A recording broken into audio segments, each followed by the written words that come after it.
Today, we're filming my favorite video so far because today we are talking about how to create a style guide for your brand using Google Slides because you do not need to be a designer to pull this off. In this video, we're going to build a style guide together using Google Slides specifically, but you can apply all of this to any other presentation tool, whether it's Canva, Figma, or PowerPoint. What is a style guide? A style guide is basically a rule book that keeps your brand consistent across everything you make, and building one will save you so much time and so many headaches. By the end of this video, you'll have a simple, clean, easy to share style guide that you can hand to designers, agencies, printers, or anyone who works with your brand. And if you want to shortcut all this setup, I have two tools for you linked right below in the description. One is free Canva Brand Kit Templates Pack, and the other is a free Google Slides sample style guide template. So let's get this show started. Let's start with the easiest and the most important page, your rationale. This page tells people what your brand stands for and why it exists.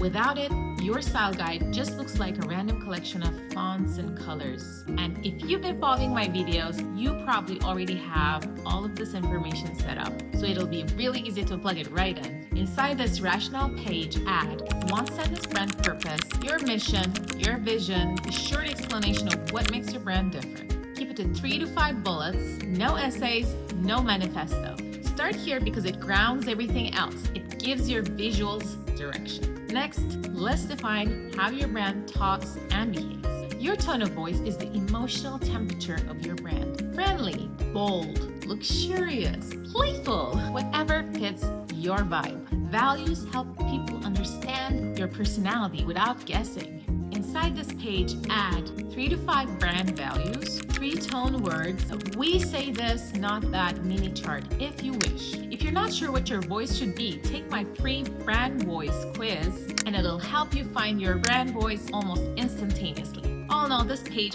helps people understand your brand personality to keep things consistent, even if it's just future you or ChatGPT writing and posting content at 11 p.m. Now, let's talk typography, but don't worry, we're not going deep into fonts. Again, if you've been following my videos, you probably already have this down, but you'll need 2 fonts, one for headlines, one for body text. That's it.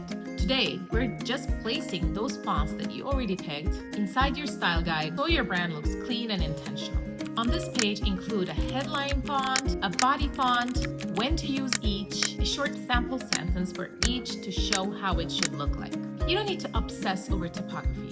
Pick 2, stick to them, and watch your whole brand look instantly professional. And if you want help picking 2 fonts that actually work well together, download my font pairing rulebook. It's linked right below in the description again. It'll save you a ton of time. Or watch my How to Choose Fonts for Your Brand video right here.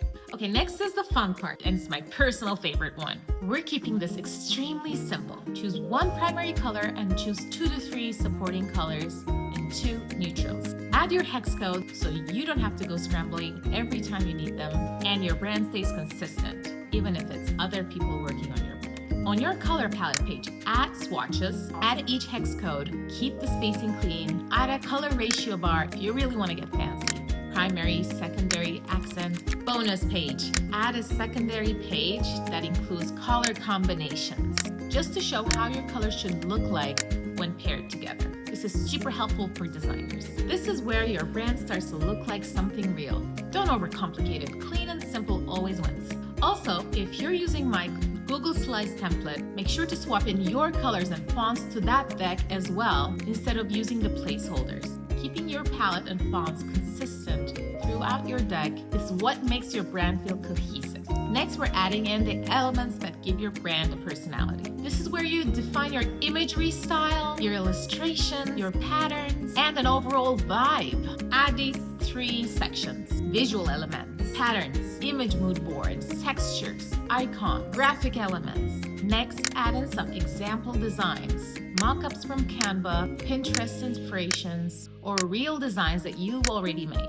Next, you can add do's and don'ts if you want to get really specific and make sure that people don't make common mistakes using your brand, and define rules and boundaries that keep your brand going off the rails. These pages prevent your brand looking messy in the future, whether it's you designing or a freelancer. And that's it. Your clean and professional style guide built with Google Slides. Keep it simple, keep it consistent, and keep it easy for anyone who touches your brand. Don't forget to grab your freebies, your Canva brand kit templates, your font pairing rulebook, and your Google Slides sample style guide template. All are linked below to help you get started instantly. And if this helped, hit subscribe and tell me in the comments which part of your style guide that you're struggling with most, and I'll make sure to respond. You now got the visual part of your brand sorted, but visuals are just one piece. If you want to know how I'd build the rest of your brand from scratch, the strategy, the foundation, the direction, head to If I Started a Business from Scratch, here's my first 3 steps video next, because it works perfectly together with this video. So go watch that one next. Create with intention. See you in the next one.